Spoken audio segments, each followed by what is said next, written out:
അസ്സലാമു അലൈക്കും വറഹ്മത്തുള്ളാഹി വബറകാതുഹു.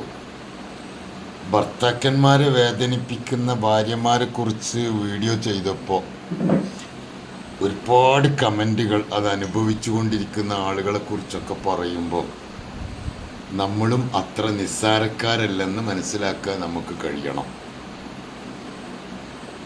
ഭാര്യമാരെ വേദനിപ്പിക്കുന്ന ഭർത്താക്കന്മാരുണ്ട്, വൺ വേ അല്ല, ഇങ്ങോട്ടുണ്ട്.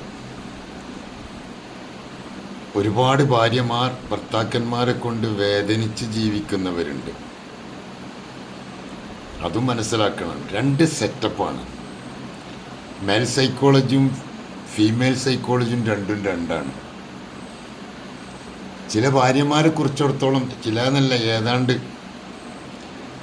അവരൊരിക്കലും ഏറ്റവും അധികം ബുദ്ധി അവർ മറവിയില്ലാത്തവരാണ്. ഏത് മറവി? നല്ല കാര്യങ്ങളൊന്നും ഓർക്കില്ല. ഭർത്താക്കന്മാരെ കുറിച്ചുള്ള മോശമായ എന്തെങ്കിലും ഉണ്ടെങ്കിൽ അത് അവരെപ്പോഴും മൈൻഡിലുണ്ടാകും. അവരടുത്ത് എന്തെങ്കിലും പാളിച്ചകളോ അവരടുത്തുള്ള വല്ല മോശത്തരോ കണ്ടാൽ അത് മൈൻഡിൽ അവിടെ കിടക്കും. അതെപ്പോഴാണ് മൈൻഡിൽ നിന്ന് വരിക എന്നറിയോ? വല്ല ഒക്കെ പഴക്കമുണ്ടാകുമ്പോൾ 10 കൊല്ലം മുമ്പ്, 5 കൊല്ലം മുമ്പ് ഇങ്ങനെ ചെയ്തില്ല എന്നൊക്കെ അവർക്ക് ഓർമ്മ ഉണ്ടാവും. എങ്കിൽ ഭർത്താക്കന്മാർ ചെയ്യുന്ന നല്ല നല്ല ഗുണങ്ങൾ അവർ പെട്ടെന്ന് മറന്നും പോകും. അവർ നന്ദി പൊതുവെ ഇല്ലാത്തവരും ഉണ്ട്, രണ്ടുമുണ്ട്. പക്ഷെ അതേപോലെ തന്നെ ഭാര്യമാരെ അകാരണമായി മർദ്ദിക്കുന്നവർ, പുളിച്ച തെറി പറഞ്ഞ് ആക്ഷേപിക്കുന്നവർ, വല്ലാതെ ദേഷ്യപ്പെട്ട് അവൻ്റെ മാനസിക നിലവരെ തകരാറിലാക്കുന്ന ഭർത്താക്കന്മാരുണ്ട്. ഭാര്യ എന്ന് പറഞ്ഞാൽ അവൻ്റെ അടിമയാണ്, ഞാൻ പറഞ്ഞതൊക്കെ അങ്ങ് അനുസരിച്ചോളണം, അല്ലാതെ ഒരു വഴിയുമില്ല എന്നൊരു കാഴ്ചപ്പാട് ഒരിക്കലും പറ്റില്ല. അവരുടെ വാക്കുകൾക്കും പ്രാധാന്യം കൊടുക്കണം. അവരും ഒരു മനുഷ്യ സ്ത്രീയാണ്. നമുക്കുള്ളതുപോലൊരു മനസ്സ് അവർക്കുണ്ട്. അവരും ഒരു മനുഷ്യരാണ്. അവർക്കും നിങ്ങളെപ്പോലെ വേദനയും വികാര വിചാരങ്ങളൊക്കെ ഉള്ള ആളുകളാണ്. നിങ്ങൾ വിചാരിച്ച് തന്നെ നടക്കണം എന്ന വാശി എന്തായാലും ഒഴിവാക്കണം.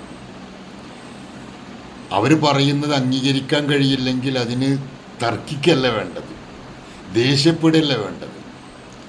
ആക്ഷേപിക്കുകയും കുറ്റം പറയുകയും തെറി പറയുകയും അല്ല ചെയ്യേണ്ടത്.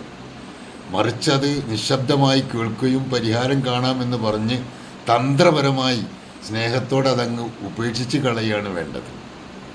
അന്നിസാഉ നാഖിസാത്തുൻ ഫി ദീനി വൽ അഖ്ലി എന്നാണ് റസൂലുള്ളാഹി സ്വല്ലല്ലാഹു അലൈഹി വസല്ലം പറഞ്ഞത്. സ്ത്രീകൾ പൊതുവെ പുരുഷന്മാരെ ആപേക്ഷികമായി ബുദ്ധി കുറവാണ്, അവർക്ക് ദീനും കുറവാണ്.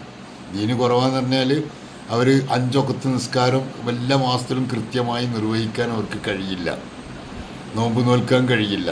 എന്നതുകൊണ്ട് ദീൻ കുറഞ്ഞു എന്നല്ല പറഞ്ഞത്. പുരുഷന്മാരെ അപേക്ഷിച്ച് അവർ ആ നിലയിൽ കുറവുള്ളവരാണ്. അപ്പോൾ അത് നമ്മൾ വളരെ ശ്രദ്ധിക്കണം. ചെറിയ മനസ്സാണ്, ആ മനസ്സ് വേദനിപ്പിക്കുന്ന അവസ്ഥ വന്നുകൂടാ. ഇനി അവരെ ഭാഗത്തുനിന്ന് വല്ല ഷെറുണ്ടെങ്കിൽ നമ്മൾ സൈലൻ്റ് ആവുക.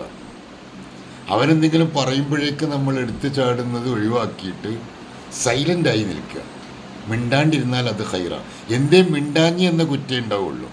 മിണ്ടിപ്പോയാൽ അതായിരിക്കും വേദന വലുതാവുക. മിണ്ടാണ്ടിരുന്നാൽ അത്രയും നല്ലതാണ്. അതാണ് ക്ഷമിക്കേണ്ടടുത്ത് നന്നായി ക്ഷമിക്കണം. അതൊരു വലിയ ഗുണമാണ്. ഒരു മനുഷ്യൻ്റെ ഏറ്റവും വലിയ ഗുണം എന്താ പറയുക? ഒസ്സും ഹൈറും. മിണ്ടാണ്ടിരുന്നാൽ എത്രയും നല്ലതാണ്. മിണ്ടേണ്ട സമയത്ത് മാത്രം മിണ്ടുക. ഞാൻ വിവാഹം കഴിച്ച എൻ്റെ ഭാര്യയാണെന്ന് കരുതി എല്ലാ നിലയിലും അടിച്ചൊതുക്കുക എന്നത് ശരിയല്ല. ഭാര്യമാരെ മേൽ അടിക്കുന്ന ഭർത്താക്കന്മാരുണ്ട്. അവരെ കുറിച്ചിടത്തോളം മനുഷ്യ മൃഗങ്ങളാണെന്നാണ് നിഘണ്ടുവിലൊക്കെ പറയുന്നത്. മൃഗതുല്യരായ ജീവിതമാണ്. കാരണം ഭാര്യമാരെ ആക്രമിക്കുക, അടിക്കുക, തൊഴിക്കുക, ഇതൊന്നും മനുഷ്യനായ നമുക്ക് പറ്റിയതല്ല. ഒരിക്കലും ഇസ്ലാം അവർ അംഗീകരിക്കുന്നുമില്ല.